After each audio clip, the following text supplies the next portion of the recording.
लंबे वक्त से जो इंतजार चल रहा था कैबिनेट मतलब मंत्रिमंडल विस्तार का, वो खत्म हो गया है। और ये जो मंत्रिमंडल का विस्तार है बहुत दिन से पेंडिंग पड़ा हुआ था। इनफैक्ट इसमें इतने सारे डिस्कशंस चल रहे थे सेंट्रल बीजेपी द्वारा, लेकिन फाइनल डिसीजन ले लिया गया है और जो मंत्रिमंडल है उसका विस्तार हो गया है। इसके पीछे की गणित समझने की कोशिश करेंगे हम कि किस तरह से क्या दिमाग लगाया गया है भारतीय जनता पार्टी द्वारा। और ये गणित बहुत अच्छे से समझाने के लिए आज हमारे साथ छत्तीसगढ़ के वरिष्ठ पत्रकार संजीव गुप्ता जी जुड़ रहे हैं। सर, आपका बहुत स्वागत है छत्तीसगढ़ राउंडअप पर, और मैं आपका छत्तीसगढ़ राउंडअप पर स्वागत करती हूं। मेरा नाम सुबीर राजप्पन है। सर, ये जो विस्तार हुआ है जी, 3 तारीख को रिजल्ट आ गया था, लेकिन 17-18 दिन गुजर गए, उसके बाद ये मंत्रिमंडल विस्तार हुआ है। 3 दिन का विधानसभा सेशन भी खत्म हो गया कल, और ये जो विस्तार आज हुआ है उसमें बहुत बड़े नाम जो है, जो एक्सपेक्ट किए जा रहे थे वो ना होकर काफी नए नाम आए हैं इस बार।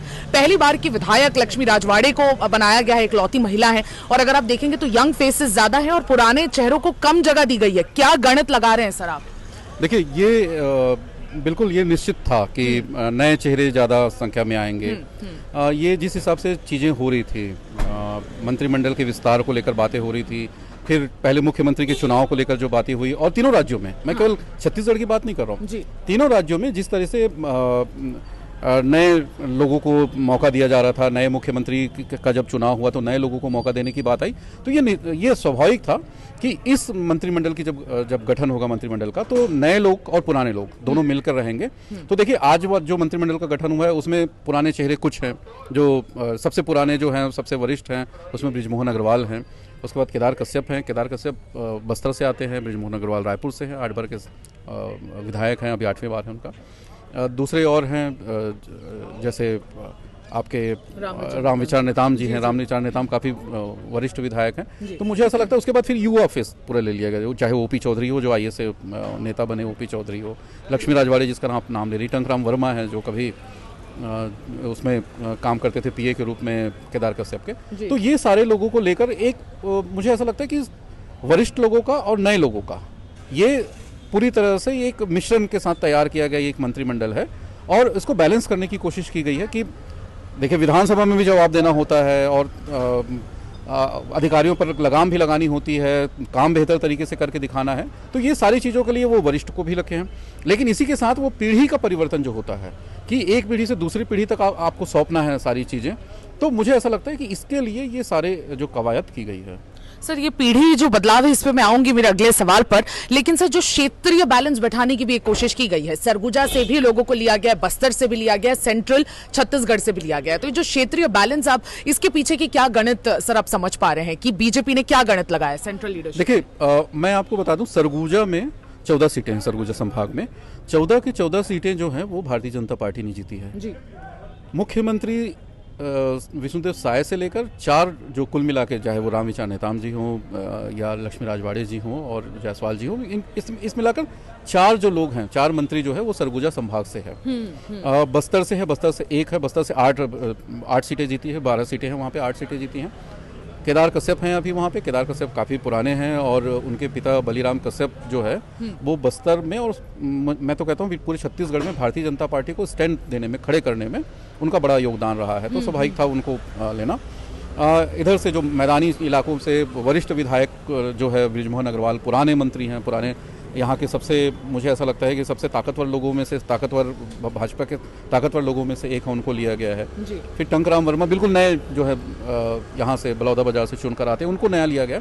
तो ये सारे मिश्रण सभी को लेने की कोशिश की है, सभी संभागों से अलग अलग 1-2 लेने की कोशिश की गई है। उसके अलावा बिलासपुर से आपके साव पहले भी ले चुके थे, दुर्ग से आपके विजय शर्मा पहले ले चुके थे। तो मुझे ऐसा लगता है कि ये जो 12 लोगों का है, 13 मंत्रिमंडल में 13 स्थान हो सकता है, यहाँ पे 90 सीट है, उस हिसाब से 13 लोग हो सकते हैं।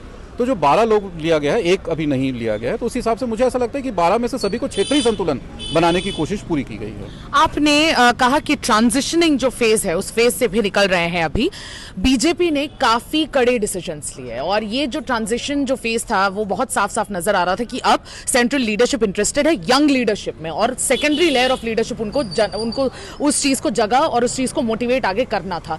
रमन सिंह जी का जो दौर है 15 साल चला, वो दौर अब चला गया है, साफ तौर पर ये नजर आ रहा है। लेकिन अब जो ये सेकेंडरी लीडरशिप की जो लेयर खड़ी की गई है, ये ट्रांजिशन बीजेपी के लिए बहुत स्मूथ नजर आता है। आपको लगता है कि नीचे स्तर पे थोड़ा सा कोई ना कोई नाराज बैठा होगा, कोई सीनियर, क्योंकि बहुत सारे सीनियर्स की सिर्फ विधायक बन के रह गए। In fact MOS tribal Renuka Singh को इस्तीफा भी देना पड़ा, लेकिन अब वो सिर्फ विधायक है। लता हुसैन की बात करें तो उपाध्यक्ष तो है ही, लेकिन कहीं ना कहीं उम्मीद सबको थी कि बहुत बड़े बड़े जो लीडर्स हैं उनको और अकोमोडेट किया जाएगा, लेकिन ऐसा हुआ नहीं। आपको लगता है कि नाराजगी है और आवाज उठानी चाहिए लेकिन उठा नहीं पा रहे हैं? देखिए, भारतीय जनता पार्टी में जो नाराजगी का मतलब बहुत ज्यादा कुछ होता नहीं है। हाँ। नाराज होंगे पर वो अपने घर तक ही होंगे। हाँ। बाहर में सड़क में कभी आपको दिखाई नहीं देगा। हाँ। कभी मीडिया में वो नाराज होते हुए दिखाई नहीं देंगे। मैं बहुत दिनों से पत्रकार हूँ, लगभग 25 साल हो रहा है मुझे। तो भारतीय जनता पार्टी में नाराजगी जो है वो अगर खुल के बाहर आती है तो पार्टी से 2 मिनट में ये बाहर कर देते हैं। हाँ। आपने देखा भी होगा, आपने इतना तो समझ ही गए होंगे। आप जो पीढ़ी का जो परिवर्तन की बात हो रही है, जो ट्रांसफर हो रहा है, देखिए क्या होता है कि आप हमेशा देखिए, चाहे परिवार में देखिए, चाहे समाज में देखिए, राष्ट्र में देखिए, कहीं पे भी देखिए, अगर या पार्टी में देखिए, अगर अपनी दूसरी पीढ़ी को अगर कोई पार्टी तैयार नहीं करती है तो वो पीढ़ी वहीं पे खत्म हो जाती है। अगर कोई एक परिवार की पार्टी हो या फिर और भी कोई सिर्फ एक ही कुछ नेता ही चला रहे हो, अगर दूसरी पीढ़ी को अगर वो तैयार नहीं कर रहे हैं तो उनके साथ साथ वो पार्टी भी खत्म हो जाती है। भारतीय जनता पार्टी ऐसा नहीं करेगी, मुझे ऐसा लगता है, क्योंकि वो जो दिख रहा है अभी तीनों राज्यों में जो दिखना शुरू हुआ है, तो मुझे ऐसा लगता है कि वो मुझे आप तो अगली पीढ़ी की बात कर रहे हैं, मुझे तो यहाँ पे दूसरी, तीसरी और चौथी पीढ़ी तक जाते हुए लोग नजर आ रहे हैं। तो ये आने वाले समय में और देखने को मिलेगा, और ये अंतिम बार नहीं है। मुझे नहीं लगता कि अंतिम बार हो और ये मंत्रिमंडल जो है अंतिम बार हो और ये फाइनल हो, ऐसा भी नहीं है।